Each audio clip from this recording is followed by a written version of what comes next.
Un grand plaisir de nous retrouver, débat pour la nation. Tous nos excuses en tout cas, j'étais en train de lire quelque chose avant de commencer l'émission. Je suis avec M. Zéphirin Makambou, M. Zéphirin Makambou de Nouvel Élan, secrétaire en tout cas national. Plutôt en vol, pas Nouvel Élan, qu'est-ce que j'ai dit? Avec M. Zéphirin Makambou, nous allons parler des innovations qui ont été écartées au niveau de la commission, qui seraient, nous mettons ça au conditionnel, qui seraient écartées par la commission PAJ au niveau de l'Assemblée nationale. Comme vous le savez très bien, c'est les G13 et M. Deli Sesanga, député national qui est initiateur de ces partis politiques, fait partie de ces G13 et d'ailleurs même parmi les promoteurs, même les piliers de ces groupes des 13, la proposition de la loi dite Lokondo. Moi, j'ai salué en tout cas la pertinence et la lucidité de M. Deli Sesanga. Je l'ai suivi, c'était chez notre président Jean-Marie Kassamba, quand il expliquait les fonctionnements même de la Cour constitutionnelle, ces mystères même des tirages au sort, en tout cas très très pertinent. C'est parmi les intellectuels ici en République démocratique du Congo. Nous allons parler de ça, donc cette émission est à suivre religieusement et scrupuleusement parce que nous allons parler de tout. Pourquoi est-ce qu'on a écarté ces innovations? Il y avait 18 au total avec cette proposition des lois dites Lokondo. On a écarté une sorte de 13, pratiquement 13 innovations.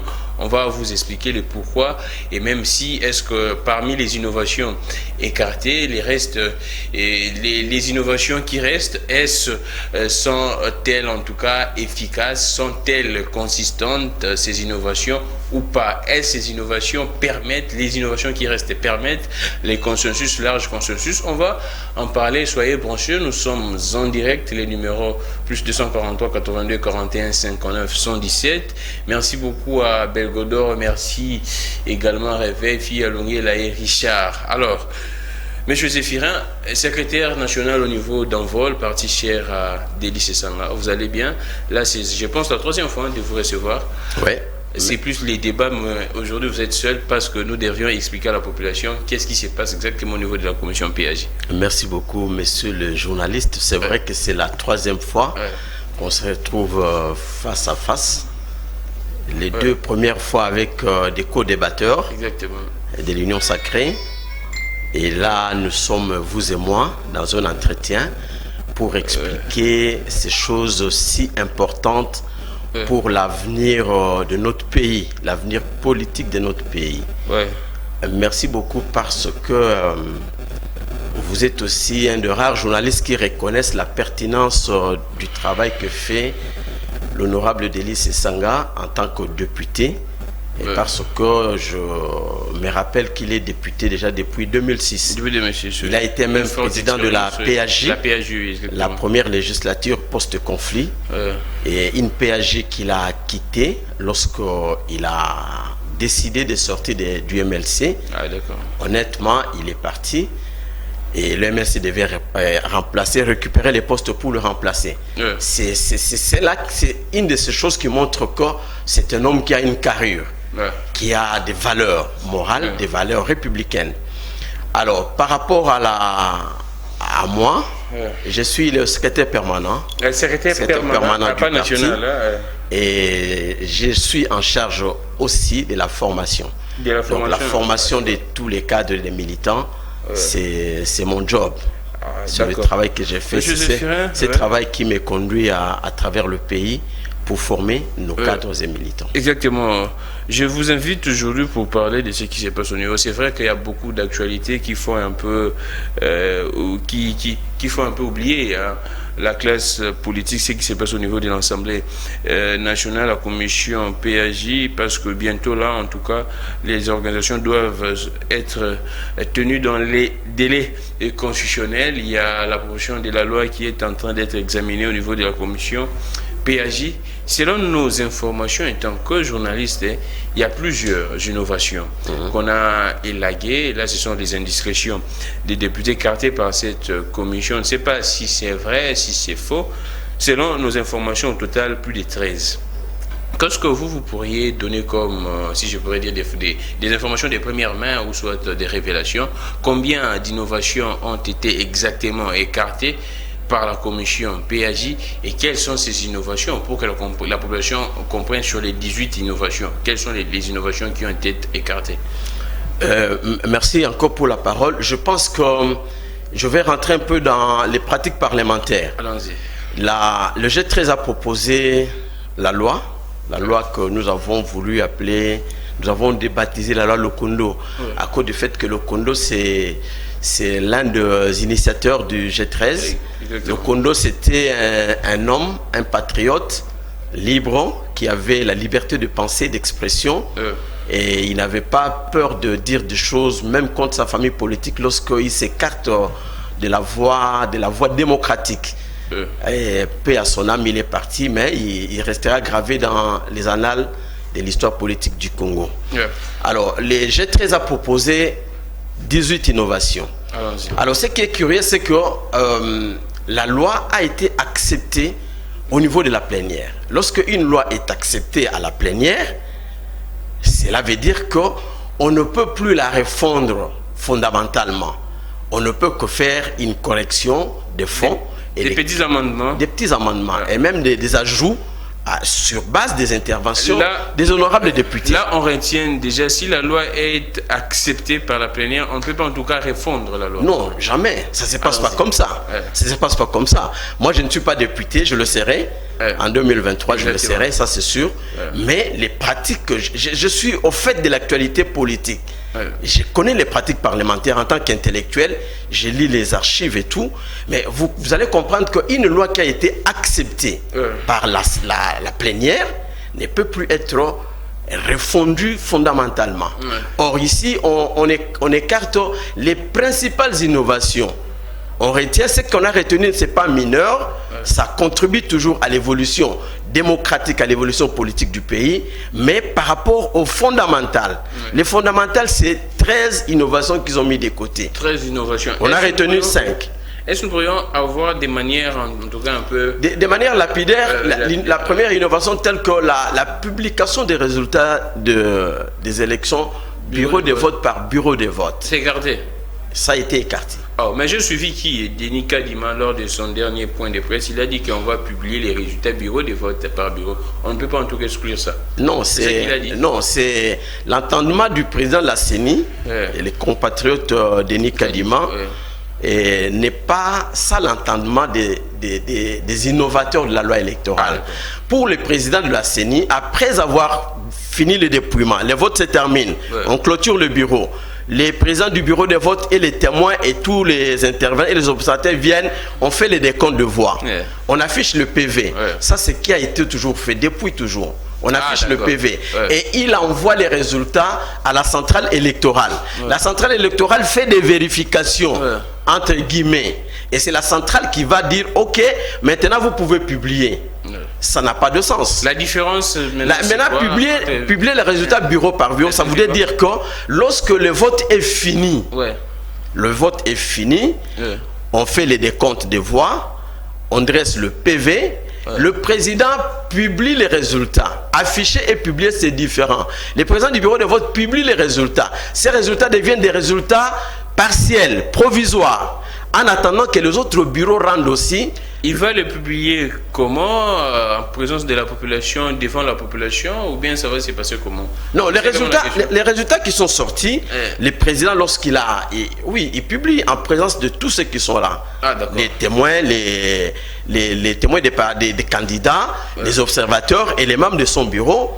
C'est cela publié. Mais ces résultats qui ont été publiés vont être envoyés sont déjà envoyés. D'ailleurs, avec la machine à voter en 2018, vous avez vu qu'on vote le 31, on vote plutôt le 30. Quelques jours après, on a publié. Parce que les machines ont la possibilité d'envoyer directement les résultats. Et pourquoi on ne profite pas de la technologie? Faire comme ailleurs. Ailleurs, il y a des pays comme le Sénégal, des pays comme le Ghana. Quand les élections sont finies à 18h, à 20h, on sait qui a été élu, qui n'a pas été élu. Pourquoi on ne ferait pas ça?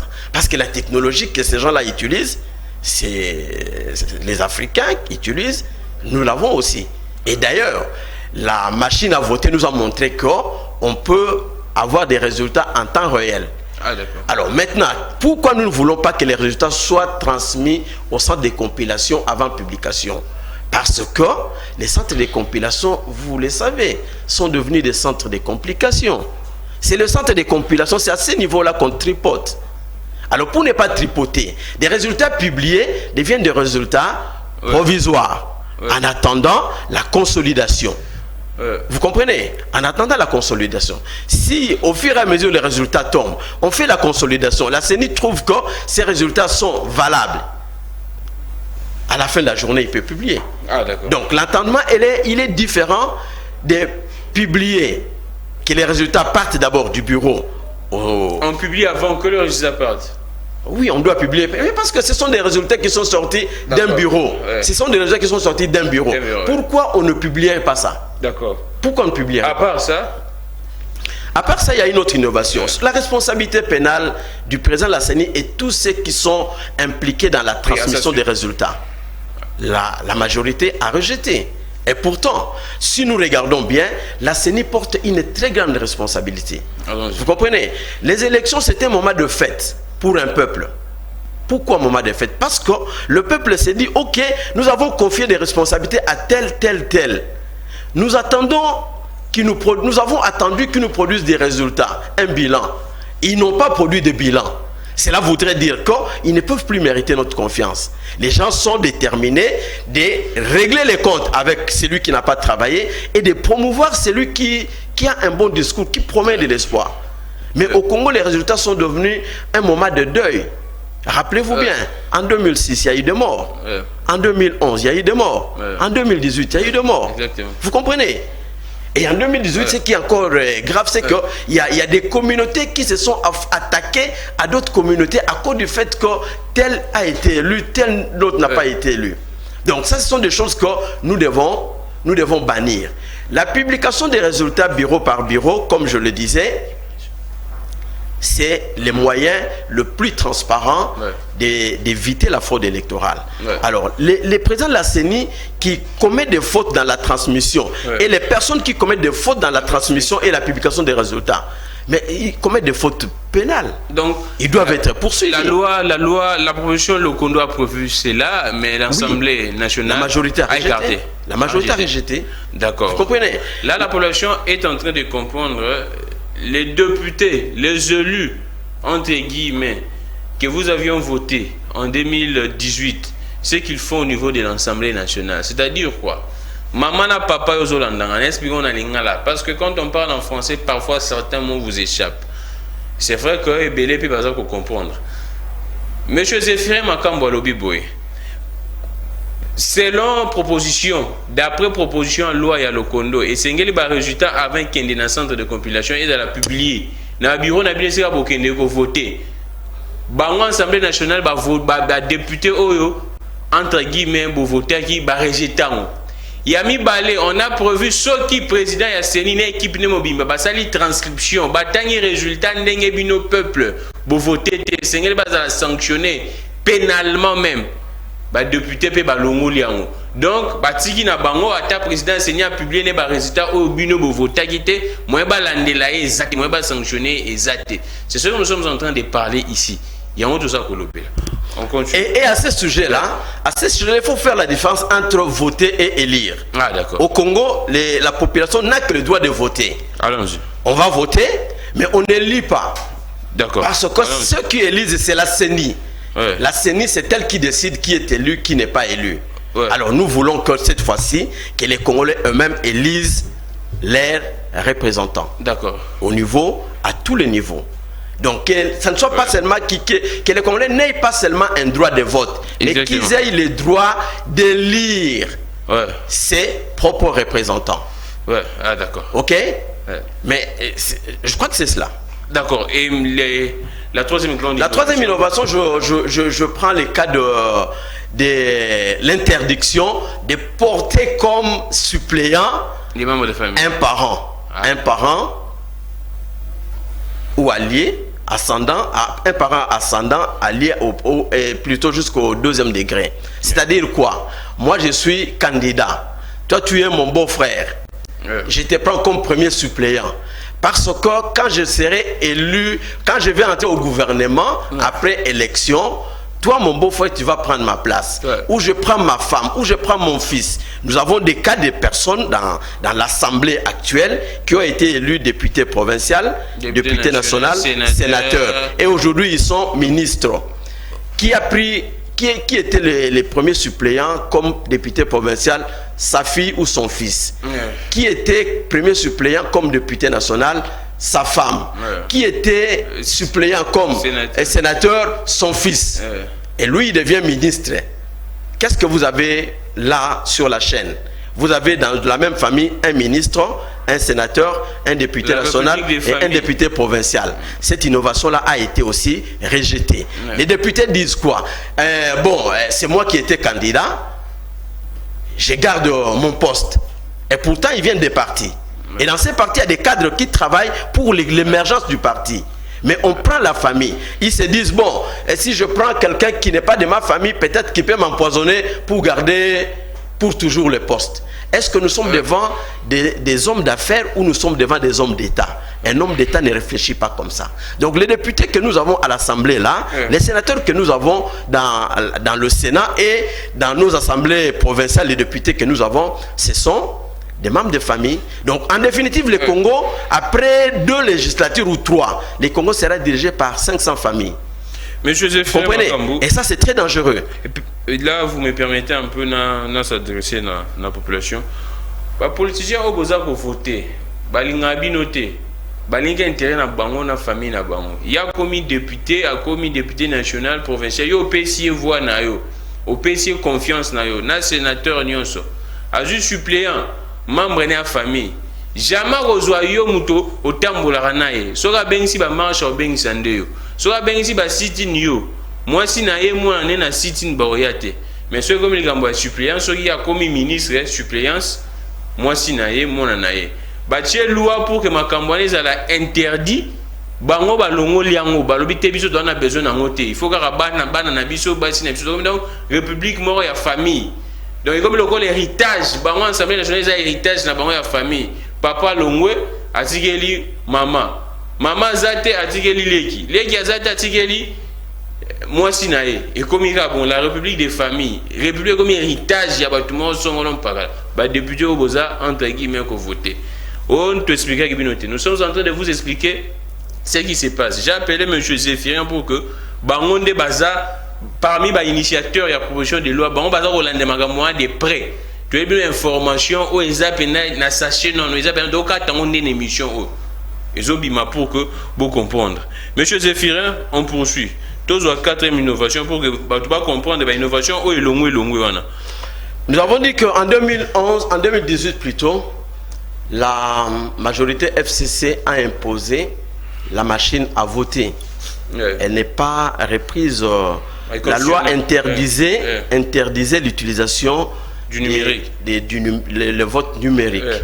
La loi interdisait. Exactement. Le G13 a proposé aussi que dorénavant, qu'on puisse définir un régime légal, exhaustif de la machine à voter. Et qu'on puisse dessiner un très bon cadre en sorte que cette machine ait des filtres. Pourquoi? Parce des contrôles.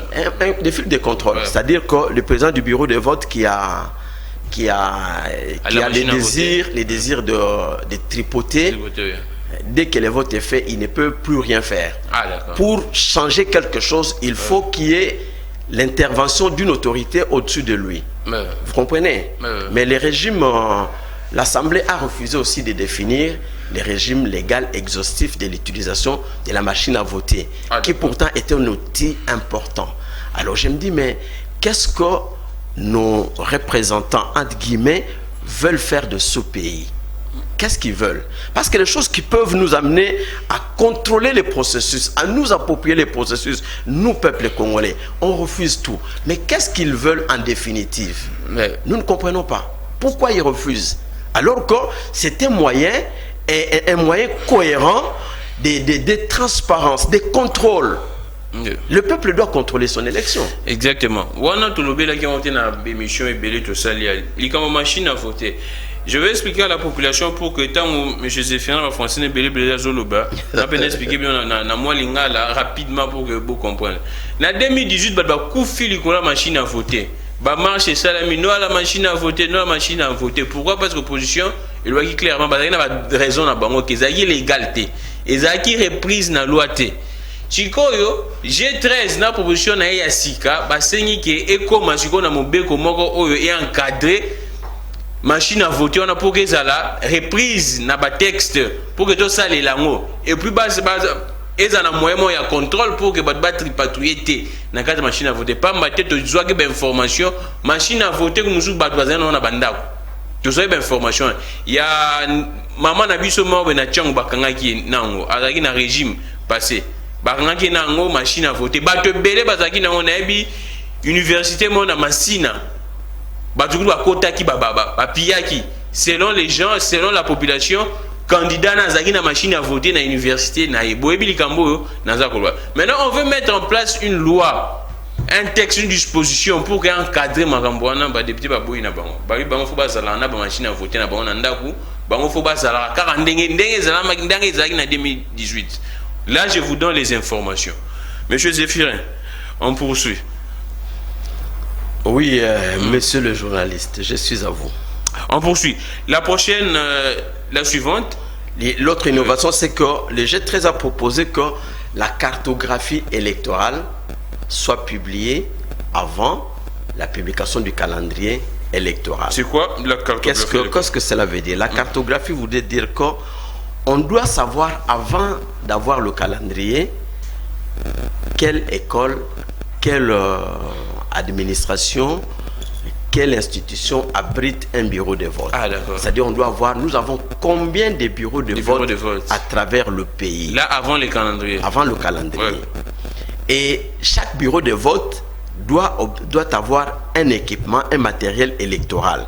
Dans le cadre de l'utilisation de la machine à voter, on doit savoir la machine qui est à l'école ici à côté, Elikia, au collège Elikia, il y a combien de bureaux? Il y a combien de bureaux de vote? Parce que Elikia, c'est un centre de vote. On doit savoir il y a combien de bureaux de vote à Elikia. C'est le nombre de machines qu'on aura pour chaque bureau. Et on doit savoir combien, quel est les numéros de série. On doit sérier les machines, catégoriser les machines. Quelle est la machine qui est dans le bureau A, dans le bureau B, dans le bureau C, dans le bureau Z?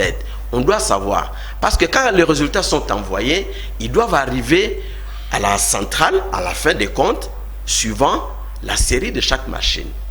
Aussi, on doit savoir, si on sait que nous avons 80 bureaux de vote, comme en 2018, nous devons avoir 80 bureaux de vote, 80 000 machines, par exemple. Et on doit savoir que pour pallier aux insuffisances techniques, on peut avoir 10 ou 15 000 machines qui doivent être vérifiées là où elles sont déposées. Évidemment, les machines doivent être dispatchées dans l'ensemble du pays. Mais on doit savoir quelle province a combien de machines de réserve. Donc ça, c'est très important. Mais aussi, cette innovation-là a été mise de côté, malheureusement. La suivante. Il y a aussi les votes en faveur de la femme. Ah, d'accord. Nous avons dit que pour appliquer l'article 14 de la Constitution, qui parle de la parité, on doit, dans les circonscriptions électorales où il y a 3 sièges par exemple, le 3e siège doit être dévolu à la femme qui a obtenu le plus grand nombre de voix. Vous répétez un peu là. Dans les circonscriptions où il y a 3 sièges, pour aider à ce que la parité que la Constitution reconnaît aux femmes, nous devons faire en sorte que la circonscription où il y a 3 sièges, que le 3e siège soit dévolu à la femme qui a obtenu le plus grand nombre de voix. Même s'il y a un homme qui est plus que... bon, nous sommes en train de faire quelque chose pour mettre la parité en application. Oui, exactement. Ok. C'est comme les personnes vivant avec handicap ont aussi demandé une chose pareille. Ils disent qu'à cause de leur situation, faire en sorte qu'ils aient un traitement favorable. C'est la même chose pour la femme. Parce que, je prends le cas du gouvernement de la France aujourd'hui. Vous avez vu la composition 80% des femmes. Ok? Les gouvernements que Mme Elisabeth Borne a publié, les gouvernements d'Emmanuel Macron, l'actuel, 80% de femmes. Vous comprenez? Parce qu'on reconnaît à la femme, c'est vrai que nous sommes dans une culture où parfois quand on parle de la femme, on parle avec mépris. Mais la femme a un sens. Un sens de justice en elle. Et ça c'est inné. Ah d'accord. Ça c'est inné. Le sens de la justice. C'est vrai que c'est pas une loi qui s'applique à toutes les femmes. Mais quand on regarde les femmes qui se battent pour l'évolution de nos pays, quand vous regardez, elles ont quand même une dose de justice que parfois les hommes n'ont pas. Parfois les femmes ont une retenue que parfois les hommes n'ont pas. Alors, mais parce que c'est la loi qui le veut, la Constitution qui le veut. Mais pourquoi ne devons pas nous créer des conditions favorables à l'éclosion de la femme? C'est pour ça que les G13 a proposé ça. D'accord, on évolue. Nous allons dans une autre innovation. Une autre innovation. Nous avons proposé avec le G13 qu'on quitte le vote proportionnel pour aller dans un scrutin majoritaire. Scrutin majoritaire simple. Ça veut dire quoi? Cela veut dire que c'est comme on fait dans une classe. Comme on fait dans une classe. Ok? Sera élu celui qui obtient le plus grand nombre de voix. Qui vient après lui, celui qui les suit. Ainsi de suite. Au lieu du scrutin majoritaire, où on regarde les listes, cette liste a obtenu 100 000 voix. 100 000 voix, ok? 100 000 voix obtenues. Et on regarde quel est le quotient électoral. On dégage les quotients pour un élu. On regarde après qui viennent en nombre de voix. On choisit. C'est une mécanique qui est très compliquée. C'est pourquoi nous avons proposé un scrutin majoritaire simple. La même chose pour les seuils. Le seuil électoral est quelque chose d'arbitraire. Arbitraire pourquoi? Parce que les juges du seuil, c'est seulement la commission électorale. Ok? Vous pouvez être dans une liste avec le seuil. Hein? Vous pouvez être dans une liste et vous avez obtenu 15 000 voix. Vous dites, normalement j'ai droit à être proclamé élu. Mais la CENI peut te dire non, au lieu de 15, tu as obtenu plutôt 25 000 voix. Mais qu'est-ce qui va t'arrêter? On te dira que ta liste n'a pas obtenu le seuil. Ok? Malgré le fait que tu as 25 000 voix, la CENI te dit tu n'as pas obtenu le seuil. Et tu n'as pas le moyen de prouver que tu n'as pas obtenu le seuil. Est-ce que c'est correct cela? Non, ce n'est pas correct. C'est de l'arbitraire. Un arbitraire que le FCC à l'époque, FCC qui aujourd'hui se bat, qui réclame un dialogue en dehors des institutions, alors qu'en 2000, pour les élections de 2018, nous dans l'opposition, nous nous sommes battus pour dire faisons quand même un petit conclave à côté, réglons certains problèmes et soumettons des propositions à l'Assemblée. Comme ça viendra du consensus, l'Assemblée va adopter. Mais le FCC a refusé. Ils ont refusé catégoriquement. Curieusement, aujourd'hui, c'est eux qui courent après un dialogue. Et on évolue. C'est pour dire que lorsqu'on fait des choses, contre les autres, on doit tenir compte du fait que le monde est une roue qui est en train de tourner. Exactement. La prochaine innovation écartée. La prochaine innovation, c'est plutôt la caution. La caution. La caution. D'accord, allons-y. La caution électorale. Vous avez dit quoi? Nous avons proposé qu'on retienne plutôt un critère d'éligibilité. C'est-à-dire que la liste qui doit être retenue, c'est une liste qui présente au moins 60% des candidats. Ok? Au lieu du seuil. Au lieu de la caution. La caution. Donc, mais là où vous avez écarté l'effet des d'argent. Non, je me suis embourbé. La caution, nous avons demandé que la caution soit réduite. Elle soit réduite. Pourquoi la caution doit être réduite? Parce que garder une caution élevée est preuve qu'on veut absolument écarter. Et c'est discriminatoire. Oui, c'est discriminatoire. Quelqu'un dira, mais la politique ou plutôt les lois en général sont discriminatoires. Exactement. Non, mais c'est pas la même chose. Et on dit qu'également, il faut que nous puissions avoir des autorités qui ont déjà un certain niveau financier, non? Absolument pas. Pour empêcher des détournements. Absolument pas, monsieur les journalistes. Pourquoi? Parce que dans ce pays, on a connu des gens qui ont eu un très bon parcours par rapport au travail qu'ils ont fait, des gens qui se sont amassés de l'argent. Je peux dire, bon, je ne suis pas juge pour dire qu'ils ont gagné malhonnêtement. Mais des gens qui ont gagné, qui ont un passé professionnel, qui se sont fait une situation stable. Mais quand ils sont devenus autorités, est-ce que vous pensez qu'ils ont bien géré? La grande majorité. Est-ce qu'ils ont bien géré? Non, je ne pense pas.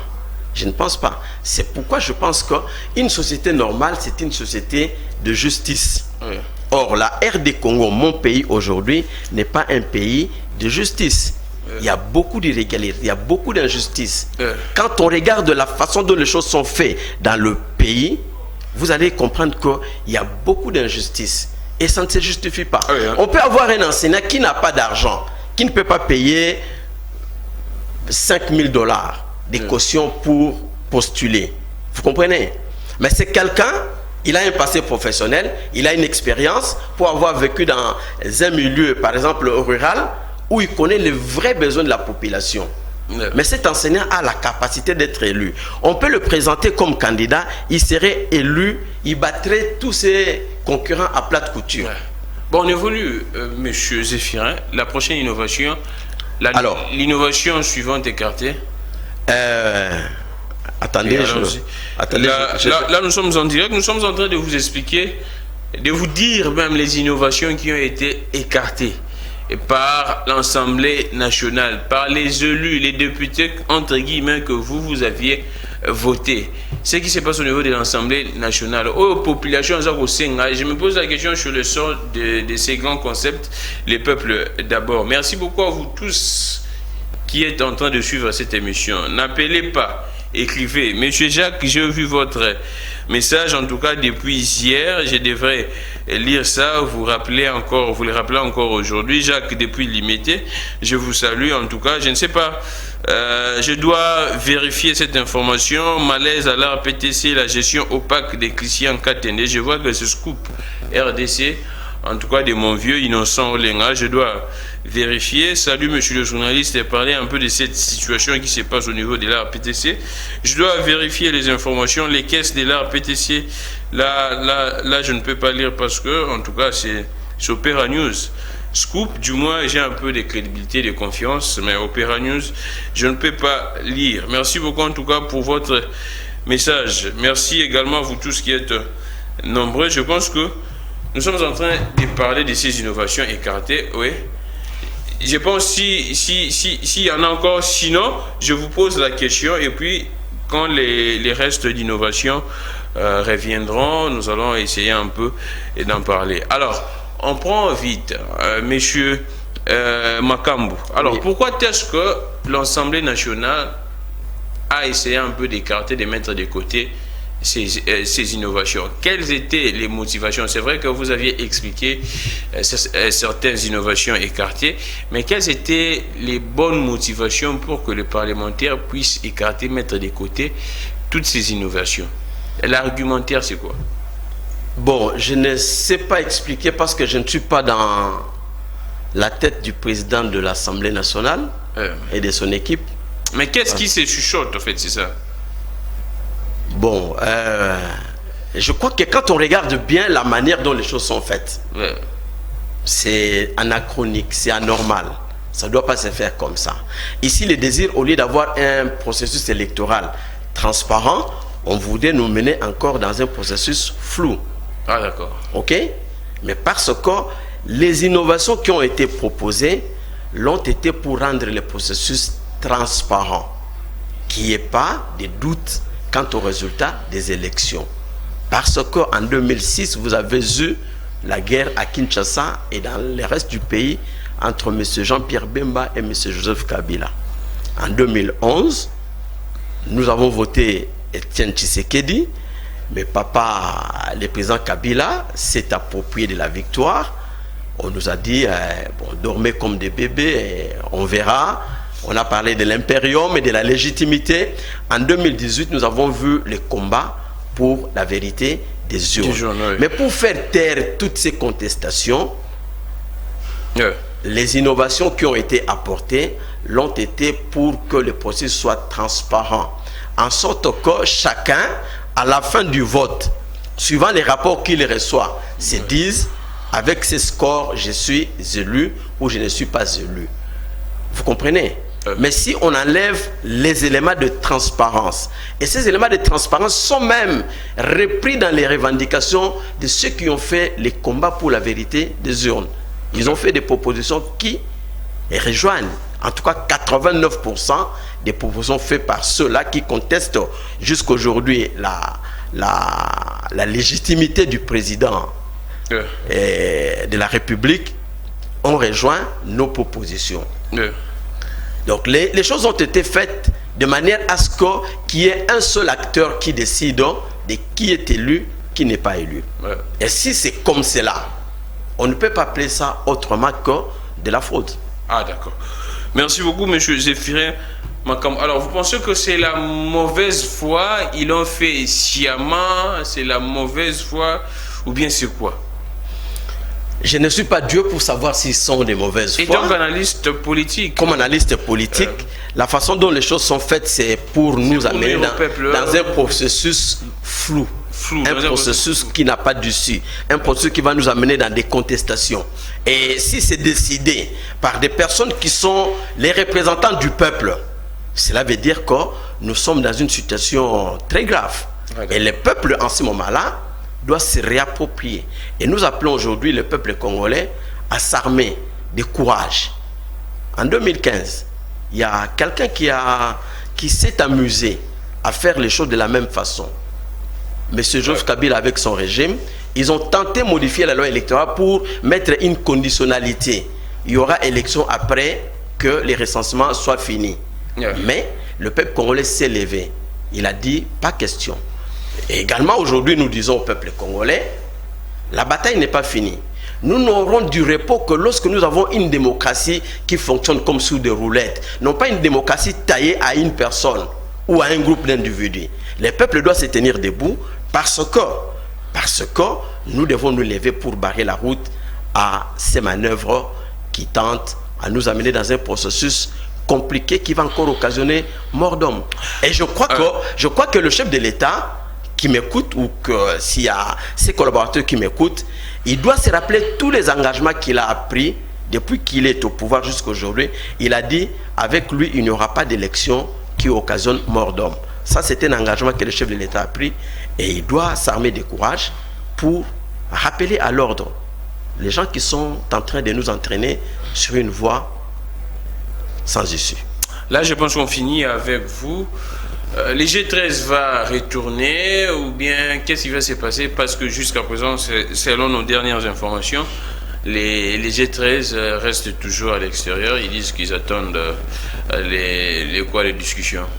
Non, mais vous allez comprendre qu'on ne peut plus prendre part dans une discussion monolithique, une discussion qui ne privilégie pas les consensus. Rappelez-vous, je voudrais vous rappeler et rappeler au peuple congolais que la loi Lokondo est une loi de consensus. Le chef de l'État a reçu le G13 qui lui ont présenté cette proposition. Tout le monde était d'accord. La seule catégorie ou la seule famille politique qui n'avait pas reçu le G13 pour parler du consensus, c'est le FCC. Mais toutes les autres catégories, toute la classe politique et la classe sociale de la RD Congo a reçu le G13 et tout le monde était d'accord, tout le monde était unanime que cette loi était une des meilleures lois que le pays devait avoir.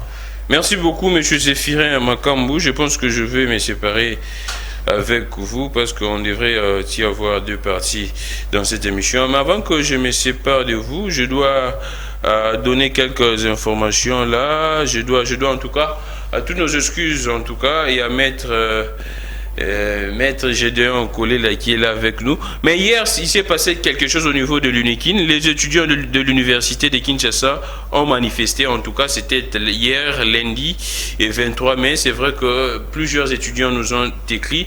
Je n'avais pas eu le temps de lire ces messages hier. Selon, en tout cas, des informations, il y a majoration du frais académique, une majoration de $50 par rapport à l'année précédente. Donc, les frais académiques a quitté de 490 000 francs à 600 000 francs. 490 000 francs à 600 000 francs. Là, je lirai un seul message d'un étudiant qui nous a écrit. En tout cas, il y en a plusieurs, mais compte tenu du temps, ce n'est pas également le sujet d'aujourd'hui. Je dois lire ces messages. Voilà. Papa, Awana Kampa Moboulou, recteur a recruté le Koulouna pour attaquer les étudiants. Là, ça n'engage que lui. Les messages là, il n'a pas écrit les noms pour dire que le recteur a recruté de Koulouna pour attaquer des étudiants. Je ne sais pas si c'est vrai ou si c'est faux, mais nous appelons en tout cas les ministres de l'ESU. Il s'appelle comment le monsieur d'ensemble, Moindo Nzangi, d'essayer un peu de voir la situation, qu'est-ce qui se passe au niveau de l'UNIKIN. Il y a également une image qui circule dans les réseaux sociaux. Je pense que vous allez la suivre demain, parce que demain, obligatoirement, il y aura débat. Demain, débat, Nico Fa sera là. Demain, en tout cas, il y a une image du président qui circule en train d'exhiber des pas dedans. C'est au niveau de Burundi, en tout cas. Jusqu'à présent, moi, je n'ai aucun commentaire. Mais ça parle déjà, en tout cas, cette image parle d'elle au niveau des réseaux sociaux. Des gens commentent, je ne sais pas pourquoi. Pourquoi est-ce que les gens sont sidérés, sont inquiets, je ne sais pas pourquoi. Mais je pense demain, on va en parler avec des invités de l'Union Sacrée et des invités l'Union Sacrée, la Mouka et puis FCC. Merci beaucoup, en tout cas, pour vos messages. Je pense que M. Zéphirin Makambou, votre dernier mot, parce que nous devrions avoir... Hier, nous avions reçu ici M. Chris Mukendi qui a parlé au nom des Badges du Kobo et de la DC pour expliquer ce qui se passe au niveau de l'Assemblée nationale. Les congrès qui a été reporté, jusqu'à présent, on n'a pas encore fixé la date. On attend toujours. Monsieur Zéphirin, les derniers mots, vous êtes secrétaire permanent au niveau de l'envol. Vous avez expliqué les innovations qui ont été écartées au niveau de la commission PAJ de l'Assemblée nationale quant à la proposition de la loi électorale. Il faut dire que vous vous êtes embrouillé un peu. La PAJ... Ah, pas la PAJ. Oui. Ah, c'est l'Assemblée nationale. C'est l'Assemblée. La plénière. Ah, d'accord. Oui. Une loi qui a été acceptée, la plénière revient, et avec le président, ils enlèvent tout ce qu'ils avaient accepté, parce que la loi a été acceptée, envoyé à la PAJ pour des correctifs. Ah, simplement. Pas pour une refonte de fond. Alors, j'ai dit au peuple congolais que nous nous sommes battus. Nous nous sommes battus. Il y a un homme qui s'est levé avec d'autres pour revendiquer la démocratisation du pays. Il est parti, paix à son âme. Il nous a légué des valeurs, mais des valeurs qui aujourd'hui ne sont pas suivies. Sont pas suivies, et la lutte démocratique doit continuer jusqu'à ce que nous n'aurons des repos que lorsque la démocratie va commencer à marcher comme sous des roulettes en air des Congo. Et nous appelons le peuple congolais, par rapport à la proposition de loi électorale, nous appelons le peuple congolais à se tenir prêt. Parce que si on nous présente une loi qui ne convient pas, une loi qui ne garantit pas un processus transparent, démocratique, libre, nous allons nous élever pour barrer la route à toute forme d'imposture. Merci beaucoup, M. Zéphirin Makambou. Nous allons prendre Maître Gédéon Kolela, mais on fait une transition avec l'image, ce qui s'est passé hier au niveau du ministère de l'Urbanisme et Habitat, chez M. Pius Mwabilou. Les fonctionnaires, en tout cas les agents de l'État, au niveau du secrétariat général, revendiquent beaucoup de choses. Ils appellent même au départ de ces ministres, du ministre Pius Mwabilou, un reportage des réveils. En tout cas, suivez ces images. Les fonctionnaires de l'État étaient là. Plusieurs revendications. Vous allez savoir de quoi est-ce que ces agents sont inquiets, sont mécontents de la gestion de M. Pius Mwabilou. Nous suivons ces images et puis nous allons revenir juste après pour prendre Maître Gédéon Kolela.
Merci beaucoup. Nous sommes de retour. Vous avez vu comment est-ce que les fonctionnaires du ministère de l'Urbanisme et Habitat sont en train de revendiquer ce qui se passe. Ils sont très mécontents de la gestion des puces mobiles où ils disent ceci: les paiements effectifs de notre prime spécifique, les recensements de plus de 70% des agents, audits sur les lignes budgétaires destinées à la formation et tous les immeubles spoliés où sont passés les charrois automobiles et mobiliers des bureaux des PDU.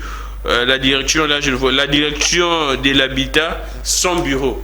Ils revendiquent ces choses-là. Vous avez vu des images, comment est-ce que les fonctionnaires de l'État sont en train de revendiquer leurs droits devant les ministères, devant l'immeuble dit l'immeuble territorial, l'immeuble où est abrité les ministères. En tout cas, il y a plusieurs ministères, mais notamment les ministères de l'Urbanisme et Habitat. Maître Gédéon, collé là. Vous êtes juriste, je vous reçois également parce que j'ai promis hier même de prendre un juriste pour essayer un peu d'expliquer ce qui se passe au niveau de l'Assemblée, les parlements en général, entre l'Assemblée nationale et le Sénat. Je vous reçois déjà. Maître Gédéon, il n'est plus à présenter. Et comment vous allez? Je vais bien. Laisse-moi d'abord vous remercier, messieurs Gramic, les grands. Ouais. Pour cette marque de confiance. Non seulement il s'agit de marques de confiance, mais aussi de la considération. Parce que la question que nous allons traiter ici, c'est une question qui est purement technique, liée à l'avenir de notre pays. Voilà pourquoi, quand vous avez fait le choix donc, sur moi, ce n'est qu'une marque de confiance et aussi de considération. Et je dois vous remercier pour ça. Merci beaucoup, Maître Gédéon.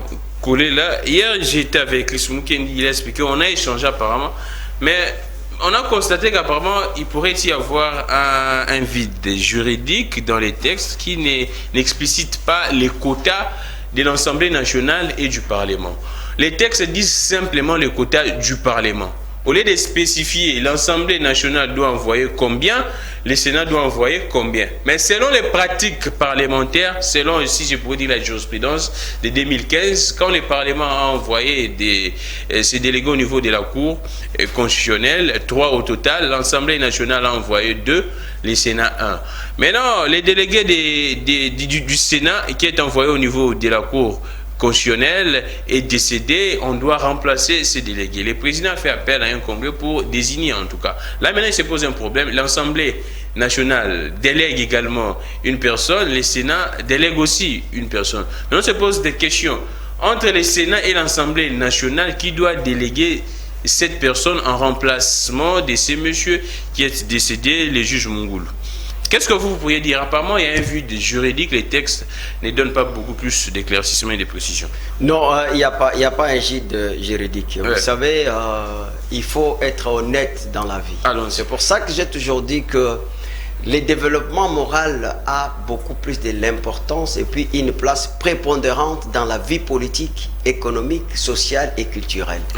Parce que ce développement moral nous permet de mettre en place des structures et des institutions hautement démocratiques et capables et compétentes, s'il faut dire, d'accélérer les processus de développement de notre pays. Si vous voyez aujourd'hui que notre pays est en train parfois donc de subir un quadrature arrière à ce qui concerne le développement, c'est parce que nos institutions parfois sont fragilisées par le comportement des acteurs politiques eux-mêmes. Pourquoi? Parce qu'ils ne travaillent pas pour la plupart pour l'intérêt de la communauté, donc d'une manière générale, et les gens visent beaucoup plus leurs intérêts égoïstes, ce qui n'avance pas les pays. Ici, je pense que la formule des droits est statique. Elle entre en conflit avec les dynamismes politiques. Il ne faut pas confondre. Donc, lorsqu'on parle de droits, on parle des lois, on parle des règlements, on parle des principes généraux et on parle aussi des us et coutumes. Mais alors, attention, là où la loi a parlé, il ne faut pas donc amener votre avis. Maintenant, le problème ici, c'est le problème de la guerre politique. C'est une guerre politique. Que la guerre politique... Ça n'a rien à voir avec le droit. Non, ça n'a rien à voir avec le droit. Je pense que nous allons voir tout à l'heure. D'ailleurs, je vais vous dire, vous venez de dire quelque chose ici que je dois souvent corrigé, aussi dissipé, parce que c'est des malentendus. Les gens vous parlent de jurisprudence. C'est quoi une jurisprudence? Une jurisprudence, c'est une décision judiciaire coulée en force de la chose jugée. C'est-à-dire que donc il y a eu probation, donc il y a des juges, et aussi il y a eu donc publication au niveau des journaux officiels, et ça devient une contrainte, ça vous contraint. Donc voilà pourquoi. Et lorsqu'il y a une... bon, par exemple, ce que vous avez dit, que j'ai suivi des amis, parce que ici, c'est la démocratie. Donc j'aime bien les gens qui ont défilé ici pour parler de ce qui se passe au niveau du Parlement. Donc je suis bel et bien d'accord, c'est ça la démocratie. La démocratie doit vibrer. Maintenant, je loue leurs intelligences, mais ils confondent. Ça, il ne s'agit pas de la jurisprudence. Il s'agit d'un précédent. Et c'est précédent. Il y a une différence entre un précédent et oui, parce qu'il n'y a pas une décision qui doit nous amener à une décision quelconque. Donc maintenant, écoute ce que la Constitution dit. La Constitution, dans son article 158. 158, oui. La Cour constitutionnelle comprend 9 membres nommés par le président de la République, dont 3 sur sa propre initiative, 3 désignés par le Parlement réuni en congrès. Le Parlement réuni en congrès, 3 désignés par le Conseil supérieur de la magistrature. Les 2 tiers de membres de la Cour constitutionnelle doivent être des juristes provenant de la magistrature, du barreau ou de l'enseignement supérieur. Donc je pense que ça nous concerne pas. Exactement. Maintenant, la question que vous posez ici, vous voyez qu'on dit seulement les parlements. Oui, on parle le Parlement. Donc lorsqu'on parle le Parlement, c'est-à-dire ce sont des 2 chambres réunies. Donc ici, on ne parle pas de l'Assemblée nationale ni du Sénat. Mais maintenant, on nous parle du Parlement. Donc lorsqu'on parle de Parlement, c'est-à-dire ce sont les 2 chambres réunies. Maintenant, qu'est-ce qui se passe? Maintenant, il faut lire l'article 41 du règlement intérieur, parce que ça a été déclaré 41 du règlement intérieur du Sénat ou bien de l'Assemblée nationale. Donc c'est-à-dire que c'est la même, parce que même si c'est l'Assemblée nationale, c'est là où je maîtrise bien, c'est ce que j'ai lu, cette disposition que j'ai lu. Il faut savoir que lorsqu'il y a divergence au niveau de débat qui doit être fait, c'est l'Assemblée nationale qui prend le devant. Donc vous savez, parce qu'il y a là il y a un problème de l'élection directe par rapport à une élection indirecte. Maintenant, qu'est-ce qui se passe? L'article 41 demande à ce qu'on puisse mettre une commission en place. Donc, et cette commission, lorsque les points de vue ne divergent pas, à ce moment-là, la question sera soumise au vote. Vous comprenez? Donc, c'est là où il y a un problème maintenant. Donc, il faut que cette question... Je dis ceci, donc la commission doit être mise en place pour le choix de membres qui doivent être envoyés au niveau de la Cour constitutionnelle. Et lorsque parce que cette commission doit être mixte, donc dans mixte, c'est-à-dire qu'il y aura des paritaires, donc mixte paritaire, c'est-à-dire le Parlement, c'est-à-dire l'Assemblée nationale et le Sénat. Alors que tous les délégués ici, la discussion peut se solder au niveau où ils ne se mettent pas d'accord. Si les avis ne divergent pas, ne convergent pas, à ce moment-là, la question sera soumise donc à l'Assemblée nationale. Ici, il faut comprendre, c'est pour ça que le président Bosso estime que, parce qu'il y a divergence d'idées, il faut que cette question soit soumise aux élections. Maintenant, je comprends la peur. Je comprends la peur parce qu'il s'agit de... Mais c'est normal, non? C'est normal. Je comprends la peur maintenant. Oui, les Sénats à 100. Mais c'est la démocratie. C'est la démocratie que nous avons choisie. À ce niveau-là, c'est la démocratie. Mais là, vous partez déjà dans une bataille avec mais écoute, qui vous a dit que dans une démocratie, il n'y a pas de bataille? Il n'y a pas de bataille, il y a des batailles. Donc, il y a déjà un handicap au niveau du Sénat, non? Il faut savoir que la démocratie bascule toujours dans des démagogies. Et il faut savoir que l'organisation de la politique, c'est aussi l'art de faire quoi? De donner l'instruction à une société de pouvoir suivre l'intérêt général de la communauté. Donc maintenant, il faut savoir qu'on doit faire en sorte qu'il faut maintenant supprimer les antagonistes. Comment supprimer les antagonistes? C'est par la voie démocratique. Cette voie démocratique, elle est aussi parlementaire. Parlementaire, c'est-à-dire que ce sont eux qui doivent nous montrer qu'il y a la démocratie qui vibre donc au niveau du Parlement. C'est-à-dire qu'il faut que la question soit soumise au niveau des congrès, et c'est les congrès qui va trancher par rapport aux élections. C'est ça la position du président Mbosso. Donc ici, il faut savoir, en démocratie, on ne dit pas qu'on ne peut pas violer la loi, ou on ne peut pas violer la Constitution. Ici, je ne dis pas qu'il faut violer la Constitution. Ce que les amis sont en train de dire ici, donc il faut savoir que le président Mbosso, il est en train ici de faire en sorte que personne ne puisse violer la Constitution. Mais vous êtes juriste. Comment expliquer qu'un sénateur meurt? Bon, c'est vrai que quand il est au niveau de la Cour constitutionnelle, il n'est plus sénateur, il vient du Parlement tout court. Maintenant, comment expliquer une personne qui est l'émanation du Sénat puisse être remplacée par une personne de l'Assemblée nationale? C'est ça également le... Non, ici, je pense que les amis comprennent mal la théorie de l'acte contraire. Donc, c'est-à-dire, la théorie de l'acte contraire voudrait à ce que c'est lui qui paie le moins, paie de plus. Ce n'est pas ça qu'il y ait d'application, parce que là, il s'agit des principes de droit administratif. Mais ici, il s'agit des droits parlementaires. Il y a eu la différence. Il faut établir la différence entre le droit administratif, qui est le droit à valeur supralégale, qui contraint effectivement l'autorité administrative à préserver les actes qui ont été créés régulièrement, donc qui sont couverts par les principes de l'intangibilité. Là, nous sommes dans les droits administratifs. Mais ici, il s'agit des droits parlementaires. Donc, les droits parlementaires, c'est un droit politique. Vous ne pouvez pas faire... C'est ça le mélange des torsions que les gens sont en train de faire. Mais maître Collé, là, hier, j'ai reçu Chris ici, il dit ceci. Je sais que c'est votre jeune frère, en tout cas, vous aimez trop. Mais j'ai dit... Je l'apprécie beaucoup. Je l'ai toujours dit que c'est l'homme de moment. Mais nous ne nous contredisons pas, nous nous complétons. Exactement. Il dit ceci.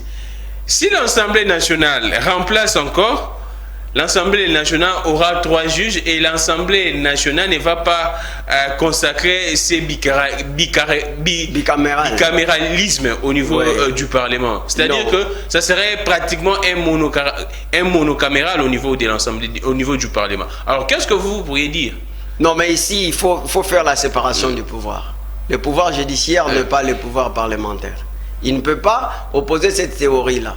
D'autant plus que le pouvoir judiciaire se constitue à un corps. Donc vous ne pouvez pas être là au nom des chambres hautes. Non, vous êtes là comme juge qui doit rendre un service public de l'État. Ça, c'est un. De deux, le Parlement ici, quand la Constitution parle, la Constitution ne dissocie pas. Oui, c'est ça. Donc la Constitution ne dissocie pas. Donc pour nous dire qu'un parlementaire, il est que sénateur, ou bien il est que honorable député au niveau de la chambre basse. Non, il faut faire très attention. Ici, il s'agit d'un service public de l'État. Au fait, c'est l'ensemble de l'administration qui doit poursuivre l'intérêt général qui est la sécurité, la justice, l'éducation, la santé, l'information, vous le savez très bien. Donc moi je pense que, comme vous avez dit mon jeune frère, je le respecte, je l'aime beaucoup, d'ailleurs parmi ses fans, donc je suis là, mais pour la beauté de la démocratie, nous sommes en train, non pas de nous contredire, mais nous sommes en train de nous compléter. Donc ici, il s'agit du droit, il ne s'agit pas de la politique. J'ai commencé par dire, la formule de droit est statique. Mais maître, j'ai dans l'opinion qui nous suit, constate qu'il y a un grand désordre au niveau de l'Union sacrée. Entrons maintenant dans la politique avec cette histoire. Comment expliquer que les humeurs de deux personnes, parce que lui veut ceci, l'autre veut cela, on bloque pratiquement la République. Hier, on reporte les congrès. Les congrès demandés, exigés par les présidents de la République, que ce soit ce lundi, on reporte ça parce que deux personnes ne se sont pas entendues. Non, mais écoutez, la démocratie, c'est comme à la maison. Vous savez, il y a toujours les bruits des ménages. Bon, je ne sais pas si vous êtes déjà marié. Mais c'est la République qui perd. Non, je ne sais pas si vous êtes déjà marié.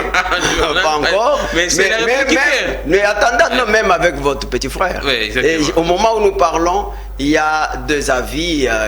On est en train de voir comment ils peuvent diverger, converger plutôt les avis.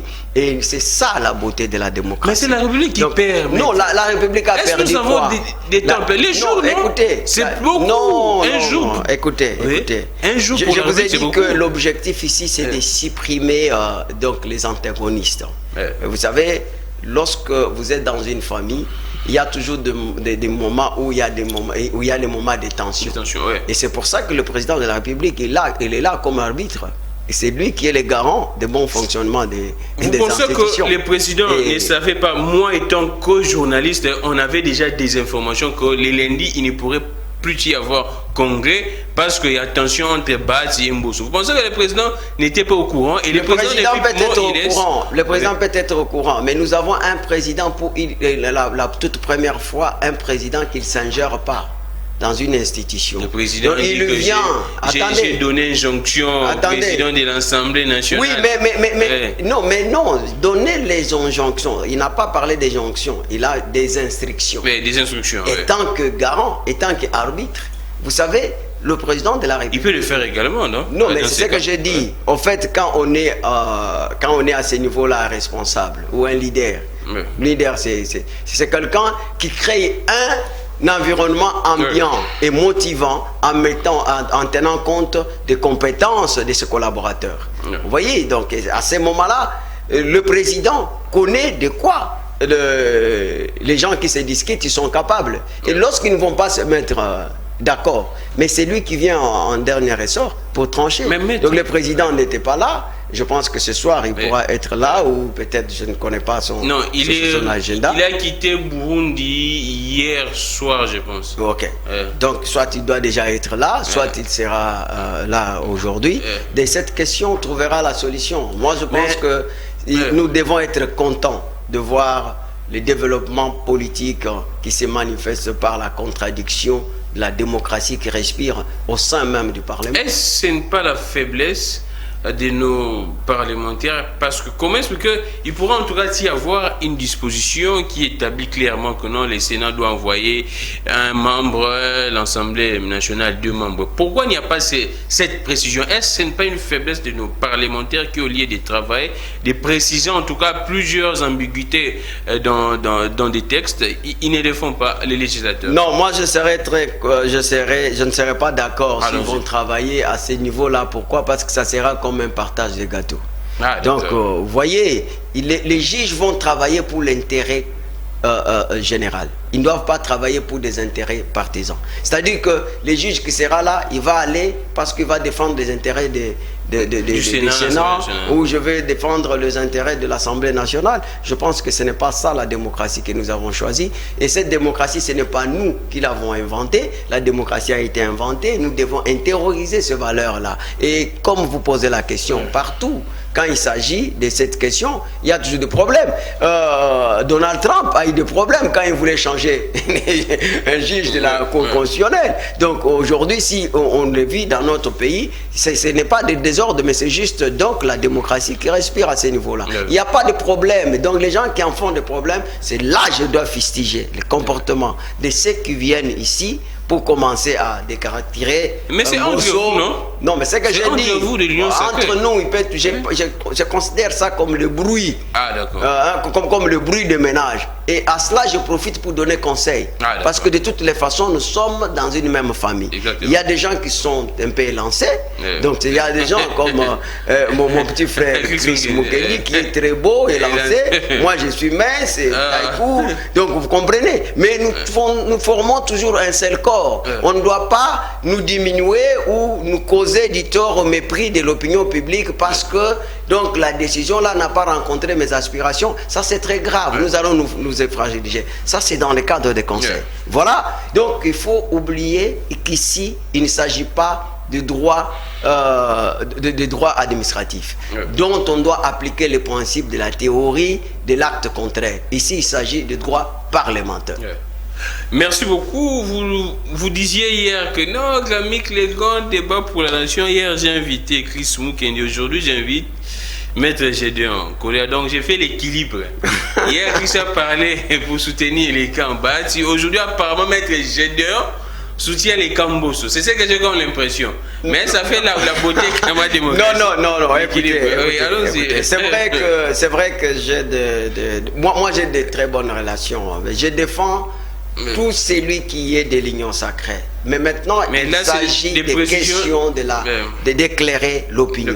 C'est question de porter la lumière. Donc, et je parle étant que juriste éclectique, bien entendu. Parce que moi, je n'ai pas de parti pris quand il s'agit de la loi. C'est la loi. Donc, du début jusqu'à la fin, vous avez vu, je n'ai pas même cité le président Mbosso. Seulement que sa logique, donc, est constitutionnelle. Sa logique part dans le cadre de règlement intérieur. Donc c'est l'article 41. Alors, tout celui qui veut contredire l'article 41, donc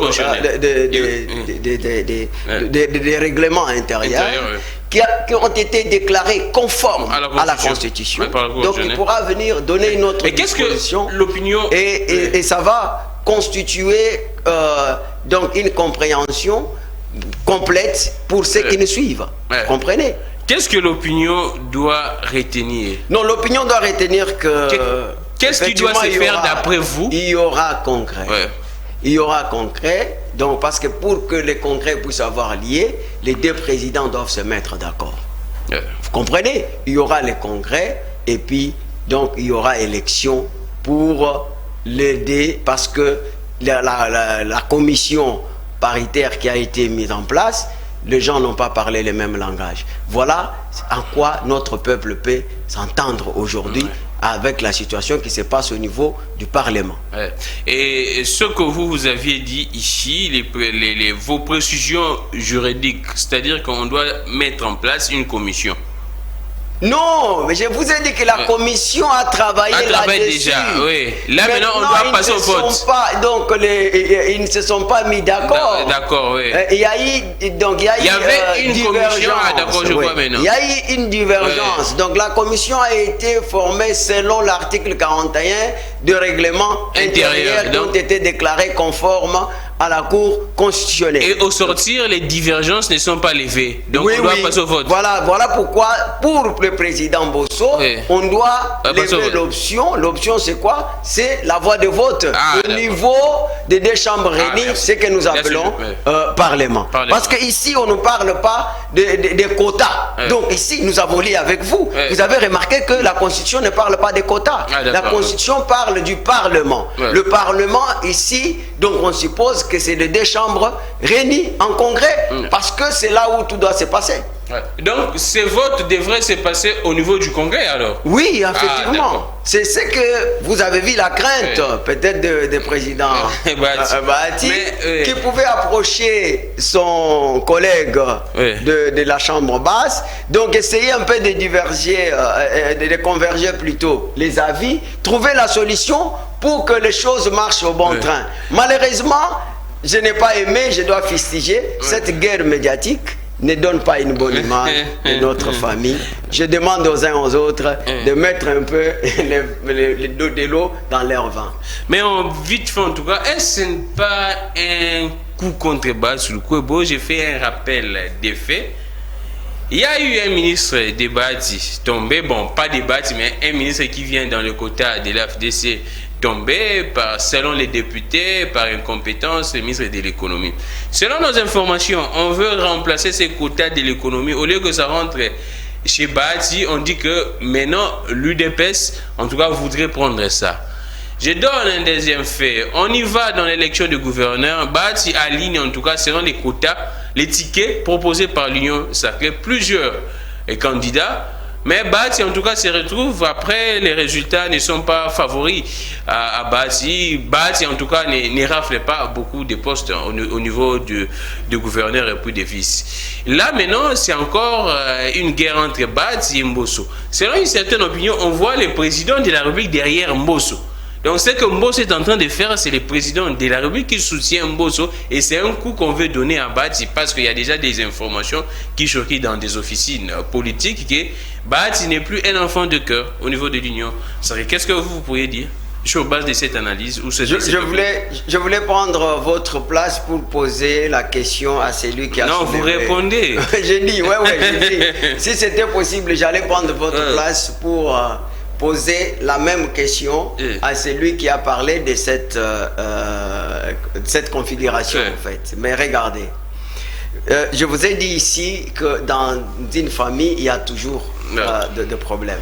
Maintenant, je me pose la question de savoir, le président de la République a quel intérêt de préférer Mbosso que Bahati? Je pense que ça ne peut pas arriver. Pourquoi? Parce que le président a des ambitions démesurées. Non, le président Bahati, c'est quelqu'un qui a joué un rôle prépondérant pour que aujourd'hui, le président de la République arrive à donner les coups fatals donc à cette majorité. La réqualification de la réqualification. Vous savez, il faut savoir que chacun a apporté beaucoup pour que le président aujourd'hui devienne ou qu'il puisse aujourd'hui avoir une majorité au niveau du Parlement, que ce soit au niveau du Sénat, que ce soit au niveau de Chambre basse. Donc alors, cet élément dans la vie, le président Tshisekedi, ce n'est pas quelqu'un qui est de nature ingrat. Donc il ne doit pas, donc l'homme reste l'homme. Moi je ne me confie pas dans l'homme, mais je le connais quand même. Donc pas trop, mais ce que je vois en lui, Bahati, c'est l'homme. Bahati lui-même a témoigné. Regardez lors de la messe qui a été organisée en la mémoire de la mère de Bahati, il a dit. Oui, le président était là. Oui. Donc le président était là. Mais regardez. Lorsque vous regardez très bien, le président a toujours été à côté de M. Bahati. Et il a toujours aussi été avec le président Mbosso. Ce sont les deux, donc, quand ils sont ensemble, qui permettent que les choses marchent. Parce qu'il suffit qu'aujourd'hui que les deux ne s'entendent pas, le pays sera bloqué, vous l'avez dit. Donc le président n'a pas l'intérêt. Parce que le président n'a aucun intérêt. Mais comment, si le pays est bloqué aujourd'hui, si le pays est bloqué aujourd'hui, parce que il n'oubliez pas que M.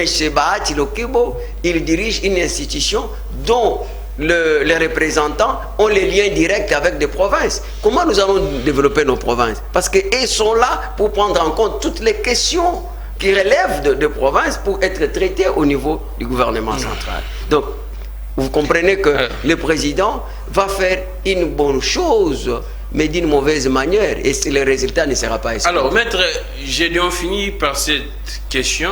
On reste toujours dans la Cour constitutionnelle. Plusieurs experts disent que, je citerai les noms d'Elie Sessanga qui est passé chez Jean-Marie Kassamba, Télé 50, qui expliquait que depuis 2018, depuis Kabila, on ne respecte pas ces principes du tirage au sort, n'est pas respecté comme tel.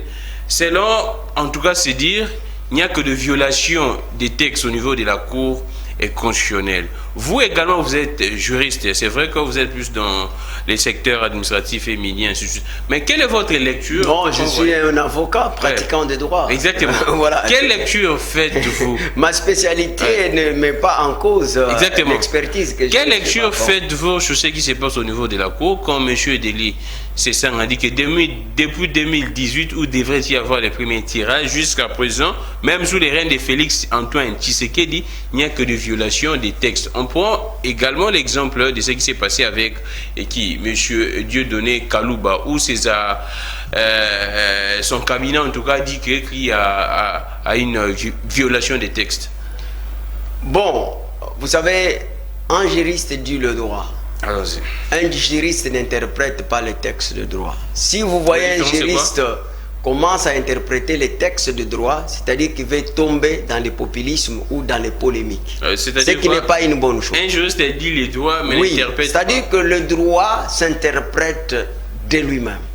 Donc les textes de droit s'interprètent. Vous ne pouvez pas venir commencer à interpréter le droit. Il faut commencer à... Même les gens que vous allez recevoir ici, qui vous disent l'élément qu'il évoque est soutenu par quelle disposition légale. Vous voyez? Donc il faut être doctrinal, si tu sais c'est la doctrine, parce que c'est la doctrine qui amène beaucoup plus de discussions. Parce que la doctrine, c'est la science. Vous voyez? C'est-à-dire que dans la science, il y a toujours la contradiction. De manière où Kalouba a enseigné le droit constitutionnel, il a ses points de vue, donc, et de la manière que nous qui sommes dans l'école de Sambo, avec donc les noms de notre grand-père m'échappent. Donc vous allez voir que nous ne comprenons pas les choses de la même façon. Alors, vous comprenez? Maintenant, ce qui s'est passé avec Kalouba, c'est vraiment du droit ou bien c'est la politique? C'est du pur droit. D'abord, même depuis Kabila, on n'a pas la certitude pour dire que Kabila a violé la Constitution dès lors qu'on avait constaté la mort de certains juges. Vous comprenez? Lorsque les juges sont morts, ou encore lorsque Sambo et Banyako, ils ont démissionné. Qu'est-ce que Kabila pouvait faire à ce moment-là? Donc il faut que les juges puissent être remplacés, ou bien on doit attendre que les 3 ans, et pendant que les règlements intérieurs obligent la Cour constitutionnelle de prendre la décision que si le quorum est éteint. Mais Mbata également, mais Mbata, depuis même la nomination de Kalouba, est monté au créneau pour fustiger, pour dire que non, c'est une violation. Je vous dis que j'ai beaucoup de respect pour les professeurs d'université, mais ils sont beaucoup plus dans la doctrine. Mais ici, moi, je vous parle, et regardez. On a choisi Kalouba. Kalouba, il a été nommé en remplacement, mais il n'a pas été élu pour faire le mandat plein. Voilà donc ce décret de décalage. Je ne sais pas si vous avez compris. C'est comme aujourd'hui, je vous donne l'exemple. On vient d'organiser les élections pour le gouverneur. Je prends le cas de Gekoko. Vous n'allez pas demander à Gekoko de faire 5 ans. N'est-ce pas? Donc Gekoko ne va pas faire 5 ans. Il a remplacé celui qui était là, Nerombungu. Donc Nerombungu a déjà fait 2 ans ou quoi, et donc lui va continuer ses remplacements. Et lorsque le tirage, quand on parle de tirage au sort, le tirage au sort ne regarde pas que celui-ci vient d'arriver et tout ça. Donc il faudra, l'article 9 dit que pour le remplacement, le juge doit au moins totaliser 2 ans. Et Kalouba, effectivement, a fait 2 ans. De quoi on reproche? C'est l'article 9 de la loi qui organise la Cour constitutionnelle. C'est ça, on a dit ceci. Le tirage au sort qui s'est fait récemment devrait être fait en 2021. Oui, mais en 2021, vous savez qu'on a constaté que c'est lui qui devrait organiser ça, le président. Il était... Donc, Luamba, Benoît Luamba, il avait démissionné. On a constaté ces vides juridiques. Il fallait commencer par remplacer un juge pour que le quorum soit normal ou atteint. C'est à ce moment-là qu'on peut penser au tirage au sort. Donc, je ne comprends pas. Mais apparemment, c'est vous les juristes qui nous embrouillez. Non, moi je vous dis qu'un juriste, lorsqu'il vient pour interpréter, moi je n'interprète pas. Moi je vous donne la disposition légale. Je vous dis, c'est l'article 9 qui organise la Cour constitutionnelle. Et Gédéon n'a pas interprété cet article. Gédéon vous donne cet article, vous allez lire. Et que Kalouba vient en remplacement, il a fait 2 ans. Après 2 ans, parce qu'il était en remplacement, donc le tirage au sort vient. Le tirage au sort ne regarde pas qu'il faut les gens qui étaient là avant ou après. Non! On finit alors. Alors, si Sesanga est venu pour interpréter, bon, je comprends, j'ai beaucoup de respect pour Sesanga, je ne voudrais pas faire ici le débat, donc centré sur des personnes. Mais je constate souvent que c'était populiste. Donc pour lui, il veut montrer que bon, voilà comment. Oui, c'est un populiste. Regardez, je vous donne l'exemple. Et vous chutez par là, on finit. Je vous donne l'exemple qui m'a déçu. Et je suis même partagé entre l'indignation et l'indifférence. Et je me pose même la question si effectivement nous avons des députés compétents. Lorsque Sesanga vous dit que nous n'avons pas encore atteint un niveau suffisant pour réfléchir ou pour bien réfléchir à concevoir un code électoral légal et réglementaire pour la République, il faut un cadre beaucoup plus large pour qu'on trouve un consensus. Gramic, tu es un journaliste ici, c'est pour nous donner les informations. Les députés ont été élus, c'est pour doter la République avec les lois pour le développement de notre pays. Mais lorsqu'ils vous disent qu'ils ne sont pas à mesure, c'est ça l'incompétence, n'est-ce pas? Mais c'est également, il y a les niveaux, je vous dis, il y a les niveaux qui poseraient problème, non? Non, mais j'ai dit, ce n'est pas moi qui dis. Vous avez suivi aussi comme moi. Et je regrette que vous n'avez pas réagi. Mais ce monsieur ici, on le paye chaque jour.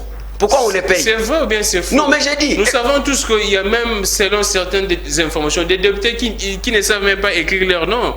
Non, moi je ne suis pas là. Moi je suis sur... Non, attendez, moi je suis sur la déclaration. De dire que non, nous ne sommes pas en mesure, en quelque sorte, c'est-à-dire que nous ne sommes pas en mesure de réfléchir suffisamment bien.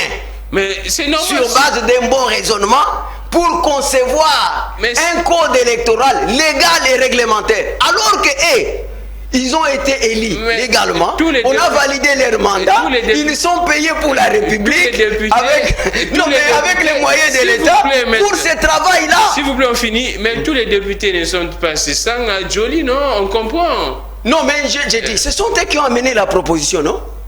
Vous comprenez? Vous voyez Mais quand les autres... Vous voyez la malhonnêteté, vous voyez l'irresponsabilité, vous voyez l'immaturité. Vous amenez une proposition de loi, mais vous ajoutez une déclaration de dire que non, nous ne sommes pas à mesure de doter la République avec un code électoral légal et réglementaire. Non, mais quand je vous dis de bonnes choses, vous voulez maintenant... Ça n'est fini, nous sommes à la fin. Merci beaucoup, M. Gédéon Collé, la dette est passée. On devrait y avoir en tout cas un équilibre. Et également l'avis d'un expert sur cette question qui dérange jusqu'à présent. On ne sait pas la solution. Certainement, la solution sera... Non, je vous ai donné la solution. Le Congrès aura bel et bien lié. D'ailleurs, je pense qu'aujourd'hui même, le président Mbosso et le président Bahati vont se rencontrer pour harmoniser les affaires. Les rediffusions de cette émission. Et c'est à moi de vous remercier. Merci beaucoup. En tout cas, c'est une marque de confiance, de considération, comme je l'ai dit. En tout cas, merci beaucoup de me donner ces prestigieux plateaux. Merci beaucoup, Gramic les grands. Ça n'est fini pour aujourd'hui. Merci beaucoup en tout cas pour vos messages. L'État en tout cas fait un peu défaut, on devrait y avoir à la première partie. Il y a des questions. Et à la première, il n'y a pas vraiment des questions. À la première partie, on devrait y avoir les secrétaires permanents d'envoi pour expliquer sur la loi électorale les innovations qui ont été écartées et par l'Assemblée nationale. Et la deuxième partie, nous avions reçu pour vous, Maître Gédéon Collé là. On se retrouve demain pour un prochain direct. Ça sera un débat.